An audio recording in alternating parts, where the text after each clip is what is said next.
my daughter wrote. "Don't you dare come to us for Christmas. We don't want to see you." My son said nothing. I calmly replied, "Okay," and then cancelled all the bank payments.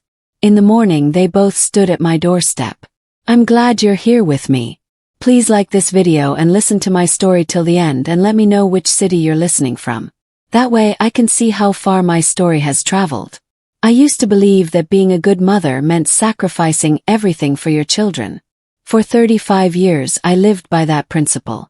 My name is Elizabeth Thompson, and at 62 years old, I had spent the better part of my life ensuring my two children, Rebecca and Andrew, had everything they needed. My husband Robert died 7 years ago, leaving me a comfortable pension, our paid-off house in suburban Cleveland, and a modest investment portfolio. I wasn't wealthy, but I was secure.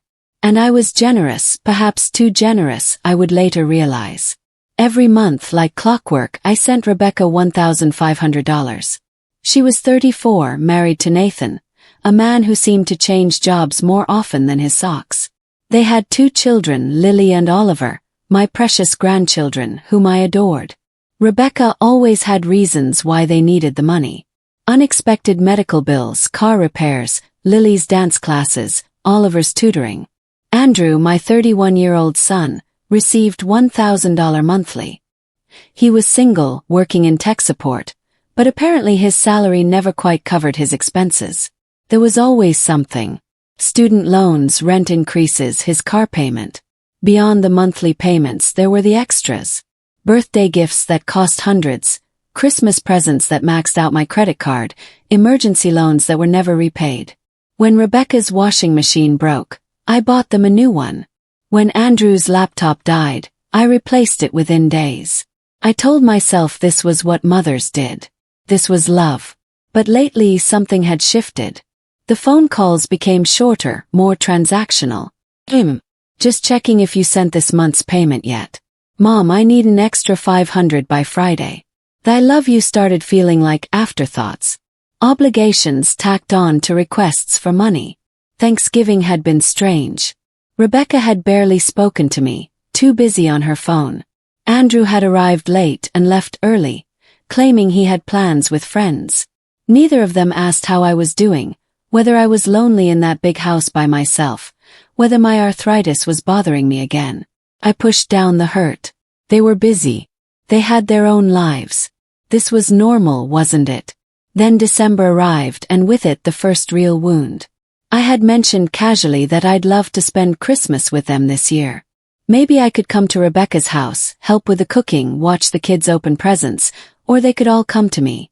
I'd prepare Robert's famous prime rib, set up the guest rooms. Rebecca's response came via text message, not even a phone call.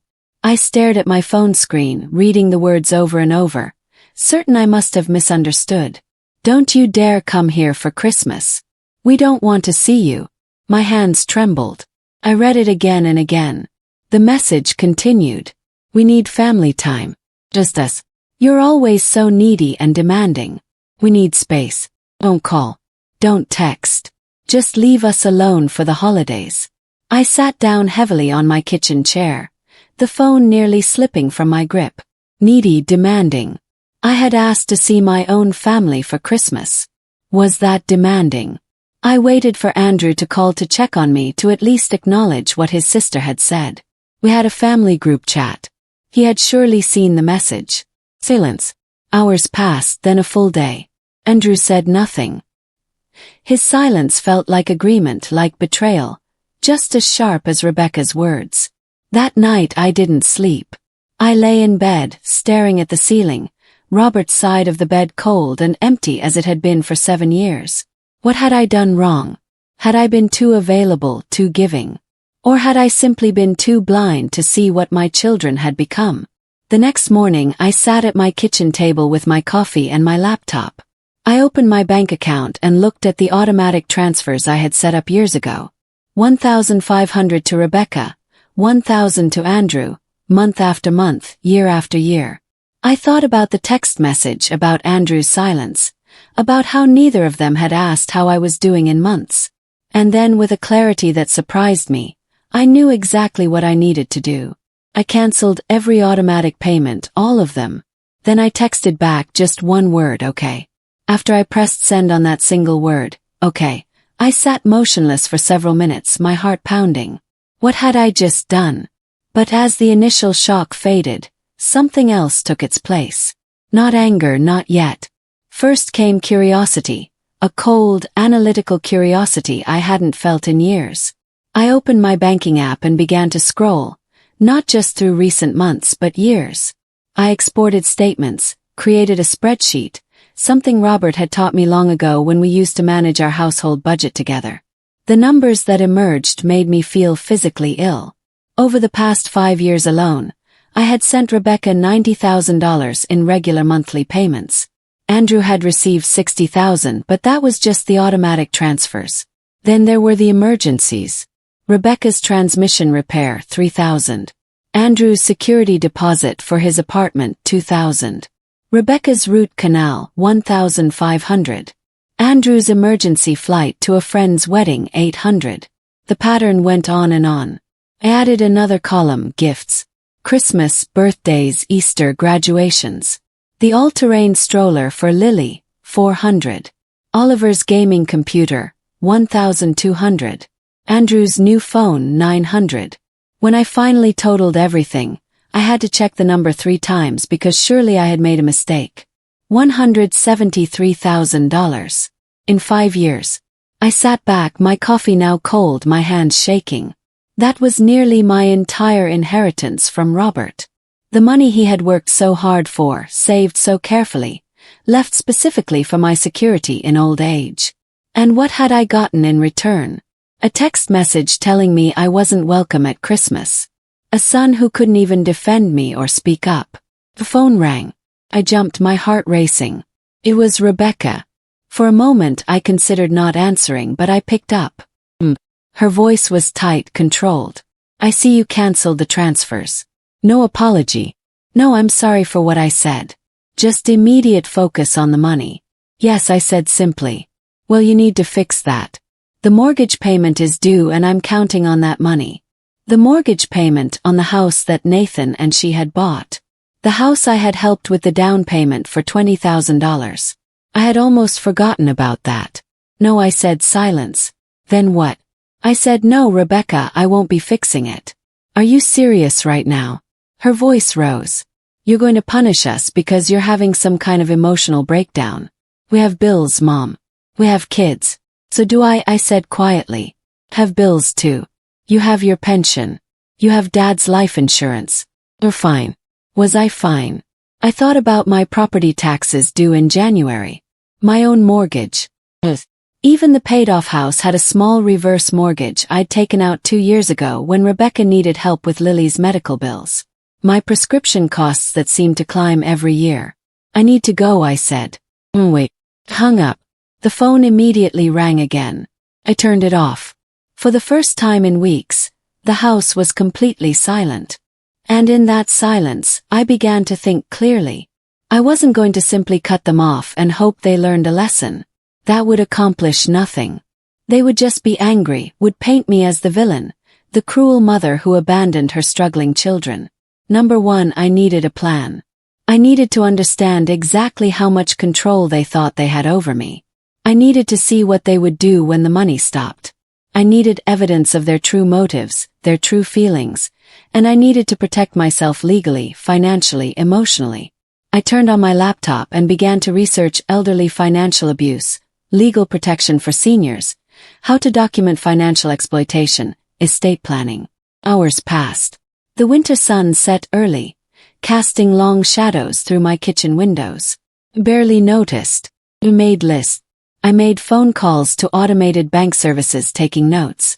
I found the business card of Robert's old attorney, William Crawford, still in our filing cabinet.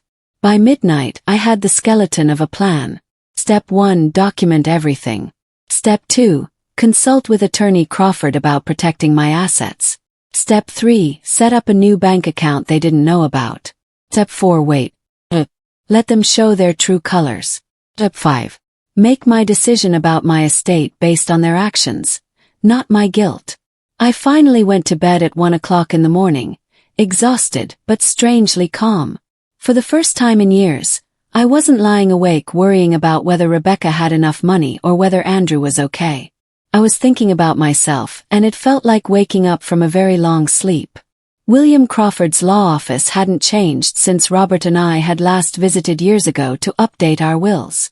The same mahogany desk, the same leather chairs, even the same receptionist, though she had grayed considerably, as had we all. Elizabeth, William stood, extending his hand. He was 70 now, semi-retired, but his eyes were still sharp. I was sorry to hear about your situation. Please sit. I had called him 3 days after canceling the payments, and he'd fit me in immediately. Now, sitting across from him, I laid out everything: the spreadsheet, printed bank statements, text messages I'd screenshotted, a timeline of financial requests. William put on his reading glasses and reviewed the documents in silence. His expression grew grimmer with each page. 173,000 in 5 years. He finally said, "Elizabeth, do you realize this qualifies as financial exploitation of an elderly person in Ohio?" Elderly person. The word stung, but I pushed past the sting. I gave it willingly. Under emotional manipulation and undue influence, apparently. He tapped Rebecca's Christmas text. This kind of verbal abuse combined with financial demands creates a pattern. How old are you? 62. And your health? Arthritis, high blood pressure, some anxiety since Robert died. He made notes. I'm going to be direct with you, Elizabeth. If you want to protect your remaining assets, we need to act now. Your children know you're vulnerable. They're counting on it. My throat tightened. What do you recommend first? A new will. Currently, everything goes to them equally upon your death. Correct. He nodded. We changed that. Make your estate conditional based on behavior or redirect assets to a trust or even to charity if you choose. Second, I want you to document every interaction going forward. Every call, text, visit, time, date, content. Third, consider a financial power of attorney to someone neutral, not them in case you become incapacitated. Fourth, if they escalate to threats or harassment, we file for a protection order. Protection order against my own children. The thought made me dizzy. I know this is difficult, William said gently. But I've seen this pattern before. Adult children who view their aging parents as ATM machines. It rarely improves without intervention. I left his office 2 hours later with a thick folder of documents to review and sign. My hands shook as I drove home. That evening, as I was making dinner, my phone buzzed. A text from Andrew. His first direct communication since the Christmas message. Mom, what's going on? Rebecca said you're acting crazy. I need the money for rent. It's due tomorrow. I stared at the message. Not, are you okay? I'm sorry I didn't defend you. Just the money. Type back. I've made some financial changes. You'll need to budget differently going forward. His response was immediate. Are you kidding me? I'll be evicted. Is this because of what Rebecca said? She was just stressed. You know how she is. You know how she is. As if that excused it. As if her stress justified cruelty. Another message. I'm coming over tomorrow. We need to talk about this. Then Rebecca. Andrew told me you're cutting him off too. What is wrong with you? Where are your children? I didn't respond to either of them, but I did something else. I went to my bedroom closet and found the box of cards and letters they'd sent me over the years. I sat on my bed and read through them. The Mother's Day cards were revealing. I had saved them all, every single one. I opened them chronologically, starting from when they were young. The early ones when they were children and teenagers were filled with drawings, earnest declarations of love, memories of things we'd done together. But somewhere around their mid-20s the tone shifted. Thanks for everything you do for us, Mom. You're the best, Mom. Hope you have a great day. Generic, impersonal, like corporate greeting cards. And then in the past 3 years, the cards had stopped altogether. Rebecca had sent digital cards, obviously free e-cards that took 30 seconds to select and send. Andrew had forgotten entirely some years, texting a belated Happy Mother's Day the day after. I found one card from 2 years ago from Rebecca. I had saved it because it had seemed particularly heartfelt at the time. Mom, you are always there when we need you. Your generosity knows no bounds. We love you so much. Reading it now with new eyes, I saw it differently. Always there when we need you. When they needed me, when they needed money. Not we're here for you, not let us help you. I photographed the card and added it to a new folder on my phone labeled Evidence. That night, I barely slept because I knew that tomorrow when Andrew showed up at my door, the real confrontation would begin, and I needed to be ready. Andrew arrived at 11 the next morning. I watched through the window as his car pulled into the driveway. The Honda Civic I had helped him buy 3 years ago with a $5,000 loan that was never repaid. He knocked sharply.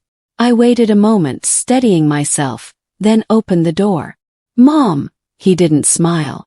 He looked tired, irritated. We need to talk. Come in, I said evenly. He walked past me into the living room, and that's when I saw Rebecca's SUV pull up behind his car. My stomach dropped. They had coordinated this. Rebecca climbed out, her face set in hard lines. Nathan stayed in the car with the kids. I could see Lily and Oliver in the back seat and my heart ached. They'd brought my grandchildren as props. Both of you, I said as Rebecca entered without knocking. Missy. Sit down, Mom, Rebecca said. It wasn't a request. This is my house, I replied quietly. I'll stand if I want to. Andrew ran a hand through his hair. Look, Mom, I don't know what's going on with you, but this stops today. You can't just cut us off without warning. I gave you warning, I said. You told me not to come for Christmas. You told me you didn't want to see me. I respected your wishes. Rebecca's eyes flashed. That was about Christmas, not about money. You're twisting everything. Am I? I met her gaze steadily. Then let me ask you something, Rebecca. When was the last time you called me just to talk? Not to ask for money, just to see how I was doing. She blinked. We talk all the time. When? I don't keep a calendar of our conversations, Mom. This is ridiculous. Andrew stepped forward. Mom, I'm about to be evicted. Evicted. Do you understand what that means? My credit will be destroyed. I might lose my job if I have to move suddenly and can't make the commute. You make $60,000 a year, I said. I had looked up average salaries for his position. Your rent is $900 a month. Where is your money going, Andrew? His face reddened. That's none of your business. It became my business when you made me responsible for your rent. You're our mother. Rebecca's voice rose sharply. You're supposed to help us. That's what mothers do. Help. Yes, I said. Enable. Well, there's a difference, and I'm just beginning to understand it. Enable. Rebecca laughed harshly. Oh my God. Have you been watching Dr. Phil or something? We're not addicts, Mom. We're your children who are struggling. Struggling.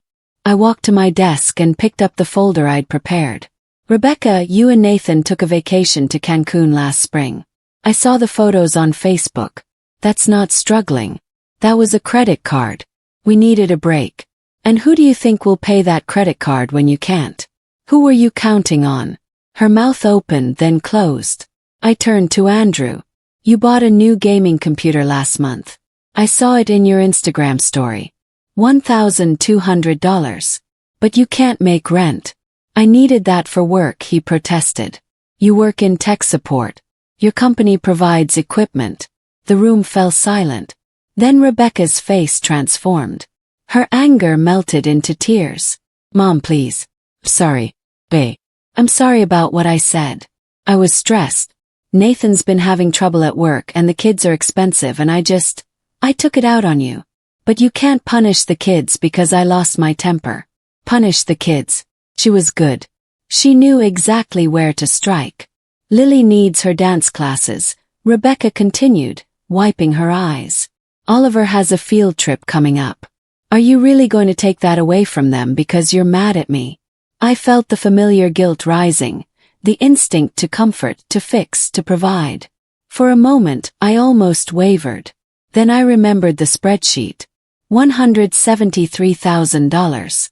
I remembered the Christmas text. I remembered Andrew's silence. No, I said firmly. No.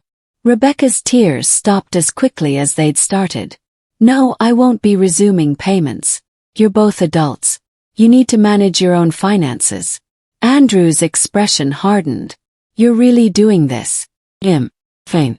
He turned toward the door. Don't come crying to us when you're old and sick and need someone to take care of you.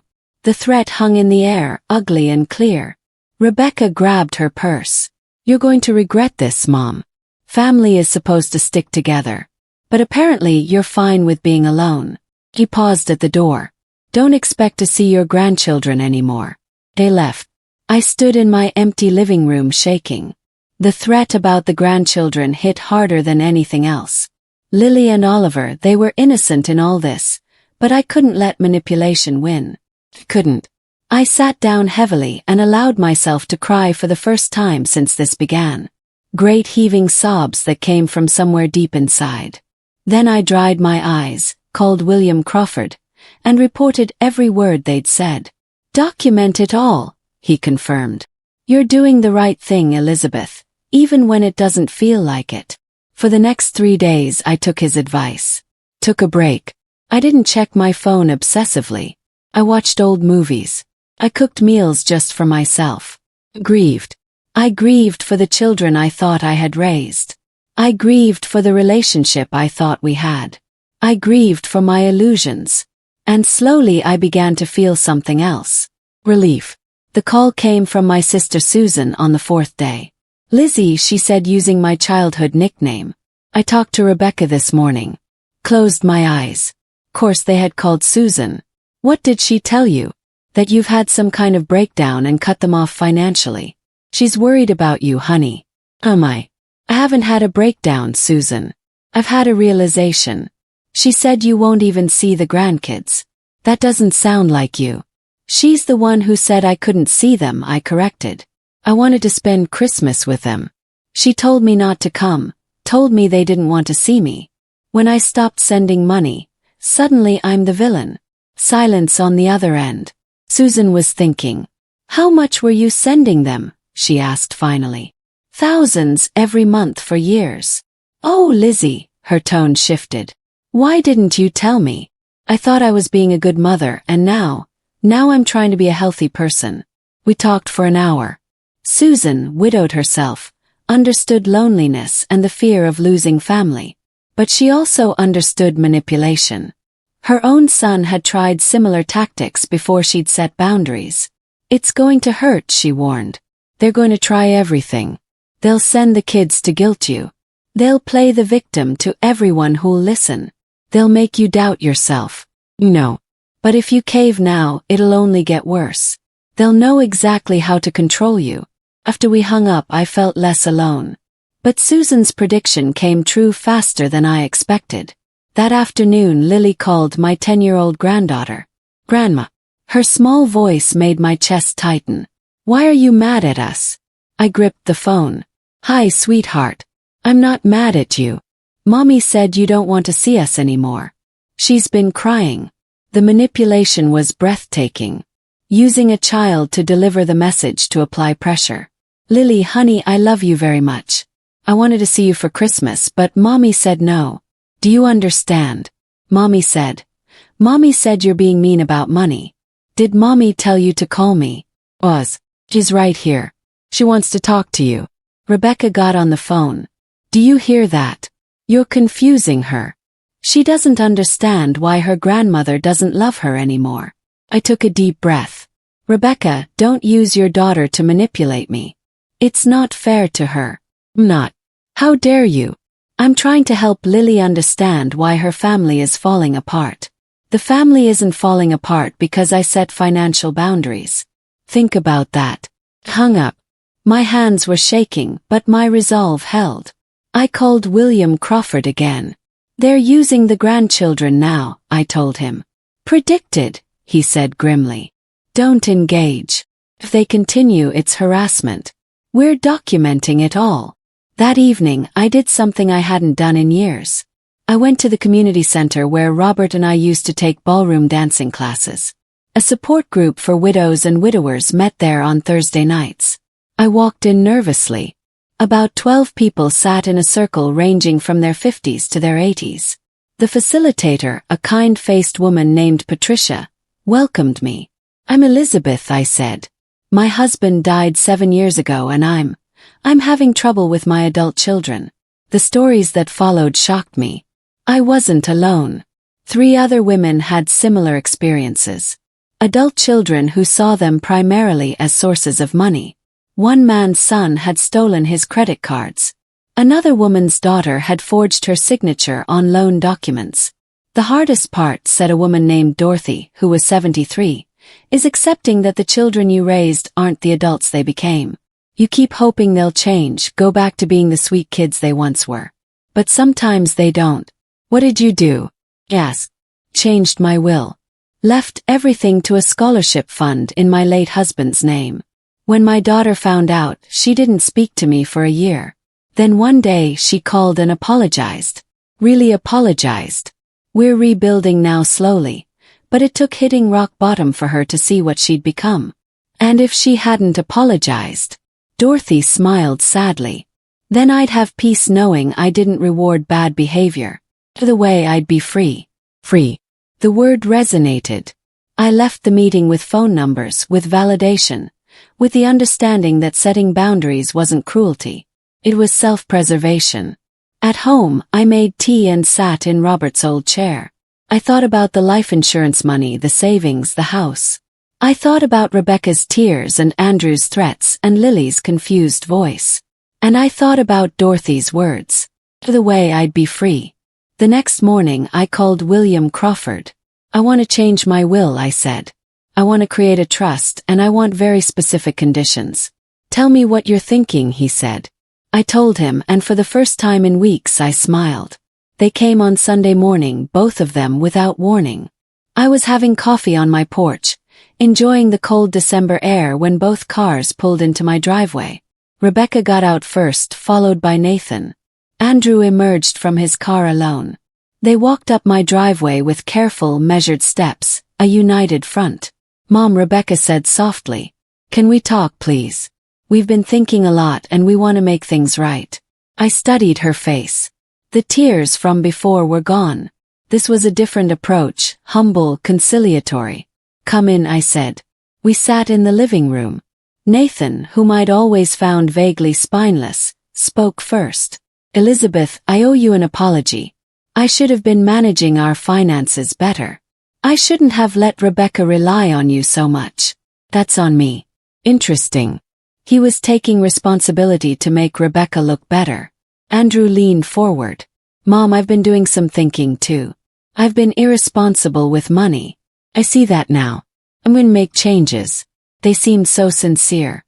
For a moment I almost believed them. "I appreciate you coming," I said. "What kind of changes?" "Well," Rebecca said, glancing at Andrew. "We thought maybe we could work out a budget together.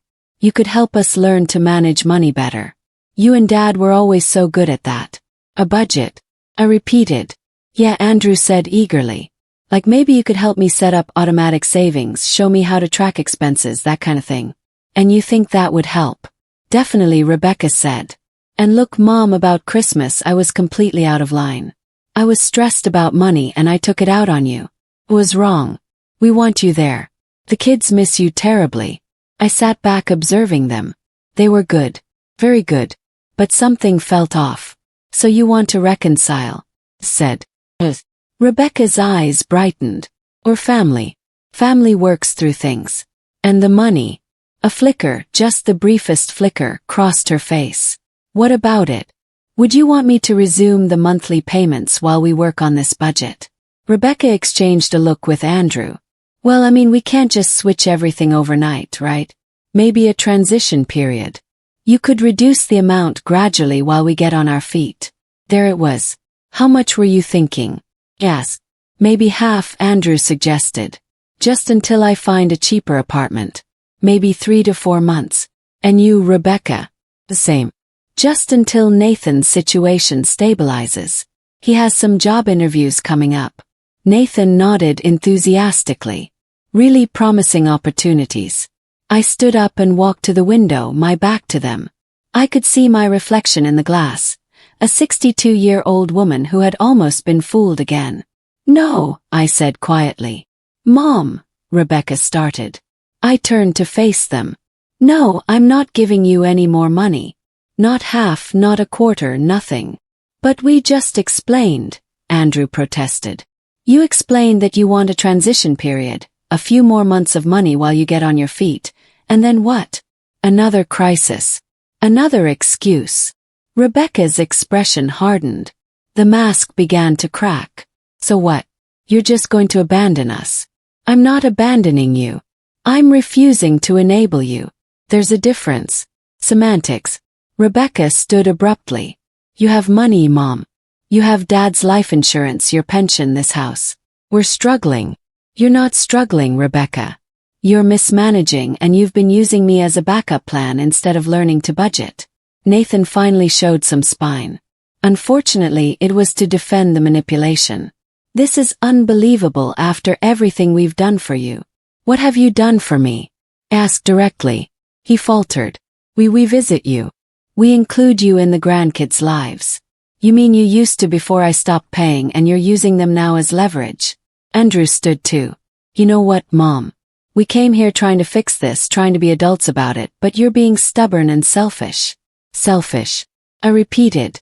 I'm selfish for wanting to keep enough money to pay my own bills, to have security in my old age.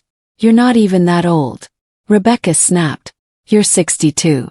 You'll probably live another 30 years. You don't need all that money just sitting there. And there was the truth. They weren't worried about their own survival. They were worried about their inheritance. Get out, I said quietly. What?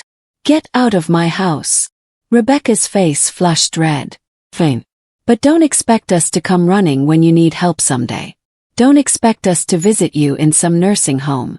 Don't expect us to care for you when you're sick and alone. I wouldn't dream of it, I said. You've made it clear that our relationship is transactional. No money, no family. I understand perfectly now. Andrew grabbed his keys. You're making a huge mistake. Maybe, but it's my mistake to make. Rebecca stopped at the door. Her final card to play. The kids will forget you. You know, Lily's already asking why you don't love her anymore. In a few years, you'll just be some old lady they barely remember. Is that what you want? The words hit like knives, but I kept my face neutral. If that's what happens, then I'll know I raised children who taught their own children that love is conditional on money, and that will tell me everything I need to know. They left, slamming the door behind them. I stood in my living room, my heart pounding, adrenaline surging through my body. My hands shook. Part of me wanted to run after them to apologize, to fix it. But I didn't. Instead, I sat down, pulled out my phone, and texted William Crawford. Meeting happened, got worse. Proceeding with all legal changes. His response came quickly. But, proud of you. This is the hard part. Gets better. I wasn't sure I believed him, but I had come too far to turn back now. Christmas came and went. I spent it with Susan and her family. Hurt. God, it hurt to not see Lily and Oliver, but I survived. Then 2 days after New Year's, I received a call from William Crawford. Elizabeth, I need you to come to my office. Something's happened. His tone made my stomach drop. What is it? Just come today if possible. An hour later, I sat across from him as he slid a document across his desk. It was a petition for guardianship of me. I stared at it, not comprehending. What is this? Rebecca and Andrew have filed a petition claiming you're mentally incompetent and need a legal guardian to manage your finances. They're seeking to be appointed as co-guardians. The room tilted. They what? They've submitted statements claiming you've been acting erratically, making irrational financial decisions, showing signs of dementia. They have a doctor's letter. From my doctor? That's impossible. I haven't been to the doctor. Not your doctor. A Dr. Nathan knows from his gym, Dr. Thomas Bradley. He's written a letter stating that based on conversations with Rebecca and Andrew, he has concerns about your cognitive function. I couldn't breathe. He's never even met me. No.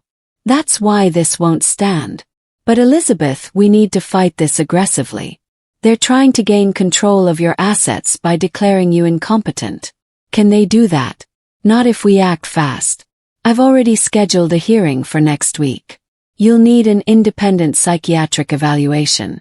I have an excellent doctor who specializes in these cases, and we're going to need to demonstrate very clearly that you're of sound mind. The evaluation took place 3 days later. Dr. Victoria Armstrong, a psychiatrist in her 50s, spent 4 hours with me. Cognitive tests, memory tests, questions about my life, my decisions, my reasoning. The end, she smiled. Mrs. Thompson, you're one of the most mentally sharp people I've evaluated. Your executive function is excellent. Your memory is better than most people half your age. There is absolutely no evidence of cognitive decline, so their claim is baseless and frankly offensive. I'll be providing a detailed report to the court. The hearing was scheduled for January 12th at the county courthouse. William prepped me thoroughly. They'll try to paint you as confused, emotional, irrational. You need to stay calm. Answer clearly. Don't let them bait you into anger. The courtroom was small. Rebecca and Andrew sat with their attorney, a slick-looking man named David Bennett. They wouldn't look at me. The judge, a stern woman in her 60s named Judge Margaret Foster, reviewed the documents. Mr. Bennett, she said, you're petitioning for guardianship of Elizabeth Thompson based on alleged mental incompetence. Please present your case. Bennett stood. Your Honor, Mrs. Thompson's children are deeply concerned about their mother's recent behavior. She has made erratic financial decisions, cutting off long-standing support to her family without explanation. She has isolated herself socially. She has exhibited paranoid thinking, accusing her children of manipulation. Dr. Bradley's letter outlines. Dr. Bradley has never met Mrs. Thompson. Judge Foster interrupted. Is that correct? Bennett faltered. He based his assessment on detailed interviews with her children. Hearsay. Continue. Your Honor, the children can testify to her erratic behavior. She has made threats to disinherit them. Threats or statements of intent regarding her own estate planning. Bennett stumbled over his words. I could see Rebecca whispering urgently to him. William Crawford stood. Your Honor, if I may, we have submitted Dr. Victoria Armstrong's comprehensive psychiatric evaluation of Mrs. Thompson conducted just last week. Dr. Armstrong is board certified and has extensive experience in competency evaluations. Her finding is unequivocal. Mrs. Thompson is of completely sound mind. The judge reviewed Dr. Armstrong's report. Her expression grew colder. Mr. Bennett. This petition appears to be a transparent attempt by adult children to gain control of their mother's finances because she chose to stop giving them money. Is there any actual evidence of incompetence beyond the fact that she made decisions you and your clients don't like? Bennett tried to rally. Your Honor, if we could hear from the children themselves. Fine. Let's hear from them. Miss Thompson, Mr. Thompson, please approach. Rebecca and Andrew stood. I saw Rebecca's hands shaking. Miss Thompson, Judge Foster said coldly. How much money was your mother giving you monthly? $1,500. For how long? About 5 years. And when she stopped, you filed for guardianship. Is that the sequence of events? It's not that simple. Rebecca's voice rose. She was always so generous and then suddenly she just cut us off. She's not thinking clearly. Or the judge said icily, she's thinking more clearly than she has in years. Mr. Thompson, do you have anything to add? Andrew looked at the floor. We're just worried about her. Worried about her or worried about her money? Silence. Judge Foster closed the file. Petition denied. Furthermore, I'm ordering both petitioners to reimburse Mrs. Thompson's legal fees for defending against this frivolous claim. This hearing is adjourned. The gavel struck. Rebecca burst into tears. Andrew looked stunned. Their attorney was already packing his briefcase, clearly wanting to escape. I stood on shaking legs. William put a hand on my shoulder. You did it, he whispered. As we left the courtroom, Rebecca called after me. Mom, wait. Turn. Her face was red, mascara running. How could you do this to us? We're your children. And in that moment, with absolute clarity and cold calm, I said, No, you're adults who tried to have me declared mentally incompetent so you could steal my money. There's a name for what you are, and it's not children. I walked away and didn't look back. The next day, William Crawford called me into his office once more. Before we finalize the new will and trust, I want to make sure you're certain about this, Elizabeth. This is your last chance to change your mind. I looked at the documents in front of me. My new last will and testament, a charitable trust in Robert's name. Specific limited bequests to Lily and Oliver.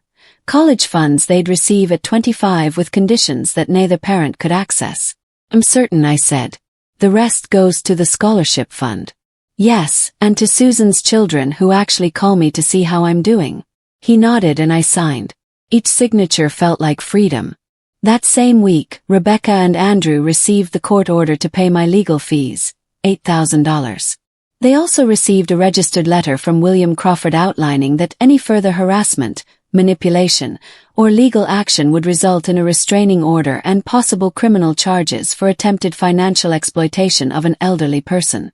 Rebecca called sobbing. I let it go to voicemail. Mom, please. Sorry. I didn't want to file that petition. It was Nathan's idea and the lawyer said we had a case and I was just so scared about money. Please call me back. Please. The kids miss you. Miss you. I deleted it. Andrew's message was shorter. I hope you're happy now, Mom. You've destroyed this family. I deleted that too. But the message from Lily, that one I listened to 3 times before I could bring myself to delete it. Grandma, Mommy said we can't see you anymore because you're sick. Are you okay? Miss you. Oliver misses you too. He made you a drawing but Mommy said we can't send it. I love you, Grandma. That one broke my heart. But I understood what was happening.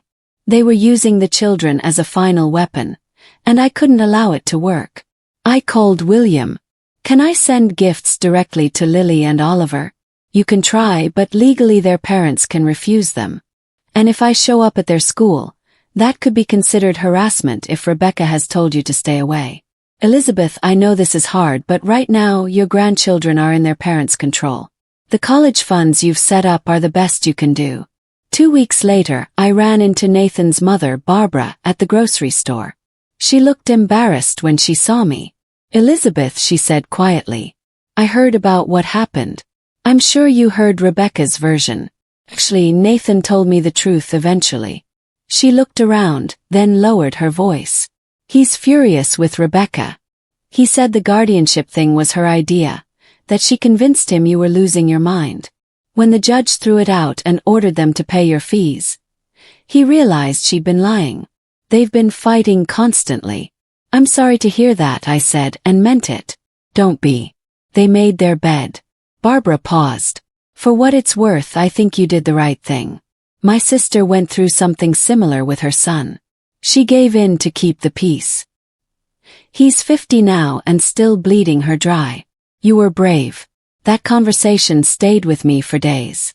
Then in early February, I received a Facebook message from a number I didn't recognize. Mrs. Thompson, this is Jennifer Collins, Andrew's girlfriend. We've been dating for 3 months, but he hasn't mentioned me to the family. I wanted you to know that Andrew has a serious gambling problem. Online poker. That's where all his money goes. He's been using what you gave him to cover his debts. I'm trying to get him help, but he won't listen to me. I thought you should know the truth. I'm sorry for what he's done to you. I stared at the message for a long time. Gambling. That explained everything. The constant need for money, the evasiveness, the inability to save. I forwarded the message to William Crawford with a note for the file in case this ever goes to court again. By March, the social consequences had fully rippled through our extended family. Susan had told other relatives what happened. Cousins took sides. Most of them took mine once they heard the full story. Rebecca and Andrew found themselves increasingly isolated. Their version of events, that I had cruelly abandoned them, didn't hold up under scrutiny when people asked basic questions. If she cut you off without reason, why did she offer to spend Christmas with you? If she's mentally incompetent, why did a psychiatrist and a judge both disagree? If you weren't using her for money, Why file for guardianship right after she stopped paying? They had no good answers. Meanwhile, I thrived. I joined a book club. I took a watercolor painting class at the community center. I spent time with Susan and her family. I made new friends at the grief support group. I stopped waiting for the phone to ring. I stopped feeling guilty for having boundaries. I had filed my taxes and saw clearly how much money I'd actually saved by cutting them off. Nearly $3,000 a month, $36,000 a year. I used some of it to take Susan on a trip to the Grand Canyon, something we'd always wanted to do together. I used some to donate to a women's shelter. I used some to prepay my funeral expenses and long-term care insurance so I would never be a burden to anyone. And I slept peacefully for the first time in years. By summer, my new life had fully taken shape. I had joined a seniors hiking group that met every Saturday. We tackled easy trails in the Cleveland metroparks, and I discovered I loved the physical challenge, the fresh air, the companionship of people who asked nothing from me but my company. One of the women, Dorothy, the same Dorothy from the grief support group, became a close friend. We had coffee every Tuesday morning, went to movies on Thursday nights. She introduced me to her son, Christopher, who helped me set up a better computer system and taught me how to protect myself from online scams. "My mother talks about you all the time," Christopher said, smiling. "She says you inspire her." Me. Inspiring. The idea seemed absurd, but it felt good. I redecorated Robert's old office, turning it into an art studio. My watercolor paintings weren't museum quality, but they brought me joy. I painted landscapes, flowers, abstract pieces that somehow captured emotions I couldn't put into words. The community center asked if I'd volunteer to teach basic computer skills to other seniors. Said yes. Every Wednesday afternoon I helped people my age navigate email, video calls, online banking. Felt purposeful. Susan and I started planning another trip, this time to Ireland in the fall. "You seem happier than I've seen you in years," she observed one day over lunch. I realized. I didn't know how heavy that burden was until I put it down. Any regrets? I thought about it honestly. About Lily and Oliver every day, but not about the decision itself. That was right. Meanwhile, through the grapevine and occasional social media glimpses, I learned how Rebecca and Andrew were faring. Not well. Nathan had left Rebecca in April. Barbara told me the details somewhat guiltily over coffee. He filed for divorce, took the kids for now, joint custody, but he has the house until it sells. Rebecca is living in a rental apartment, working 2 jobs. He's saying she has a shopping addiction, that she hid credit card debt from him. The guardianship thing was apparently the last straw for him. And the children? Ask carefully. They're okay. Nathan's actually a decent father when he's not enabling Rebecca. He's getting his act together, holding down his job. He told Barbara he's ashamed he didn't stand up to Rebecca sooner. Part of me felt satisfaction. Part of me felt sadness. Mostly, I felt relief that Lily and Oliver had at least one stable parent. Andrew's situation was worse. Jennifer had broken up with him after he refused to get help for his gambling addiction. He'd been evicted from his apartment and was living with a friend, reportedly couch surfing when that fell through. I heard through my cousin Emily that he'd shown up at her house asking for money, spinning some story about a medical emergency. Emily, who knew the truth, had refused. "He looked terrible, Elizabeth," she told me, thin, exhausted. "But I remembered what you said about enabling." I gave him the number for a gambling addiction hotline instead. "Thank you," I said. In July, I received a letter, not from Rebecca or Andrew, but from Nathan. "Dear Elizabeth," it began. "I owe you an enormous apology. I was weak and let Rebecca manipulate me into going along with things I knew were wrong. The guardianship petition was unconscionable, and I'm ashamed I didn't speak up. I understand if you can't forgive me, but I wanted you to know that Lily and Oliver ask about you all the time. I've told them the truth, age-appropriately, that sometimes adults make mistakes and hurt people they love, and there are consequences. They've made you drawings and cards. I'm including them with this letter. If you ever want to see them, I would welcome that. No expectations, no pressure. Just, they miss their grandmother, Nathan. Inside were crayon drawings. Lily had drawn a picture of me and her holding hands under a rainbow. Oliver had written, "I love Grandma," in shaky letters. I cried for an hour. Then I called William Crawford. If I want to see my grandchildren, but only with their father present, not Rebecca. Is that legally possible? If Nathan has joint custody and agrees, absolutely. Would you like me to draft a formal arrangement? Yes, please. 2 weeks later, Nathan brought Lily and Oliver to a park halfway between our homes. I met them there with Dorothy for support. The children ran to me, and I held them, breathing in their little kid smell of sunshine and grass and innocence. "Grandma, we missed you so much." Lily squeezed me tight. "I missed you too, sweetheart. So very much." We spent 2 hours at the park. I pushed Oliver on the swings. I watched Lily do cartwheels. Nathan kept his distance, giving us space, but I saw him smile when the kids laughed. As we said goodbye, Lily whispered, "Can we see you again, Grandma?" "Yes," I promised. "Very soon."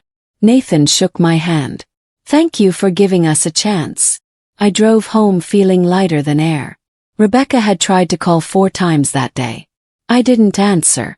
I heard later through the grapevine that she was furious Nathan had arranged the visit, that she'd threatened to take him back to court. But Nathan held firm, and I had a good lawyer. Now, my life wasn't perfect. I still had moments of sadness, of grief for the family I'd hoped to have. But I also had peace, autonomy, friendships, purpose. I had myself back. And that, I was learning, was everything. Looking back now, I understand what I'd lost wasn't my children. It was my self-respect. I had confused love with sacrifice, generosity with enabling. I'd taught my children that my worth was in my wallet, and they had learned that lesson well. The hardest truth. Sometimes the most loving thing you can do is say no. Sometimes protecting yourself means disappointing people who claim to love you. Sometimes family isn't about blood. It's about who treats you with dignity. I rebuilt my relationship with Lily and Oliver. Rebecca and Andrew, we're cordial now, distant. They learned consequences. I learned boundaries. To anyone listening who feels trapped by their own children's demands, you are not an ATM. You are not selfish for protecting your future. Your love should not come with bankruptcy. What would you have done in my situation? Would you have stood firm or given in? Think about it. And if my story resonated with you, I'd love to hear your thoughts in the comments. Have you faced something similar? How did you handle it? Thank you for listening to my story. Sometimes we need to hear that we're not alone. That setting boundaries isn't cruelty. It's survival. Take care of yourselves. You deserve it.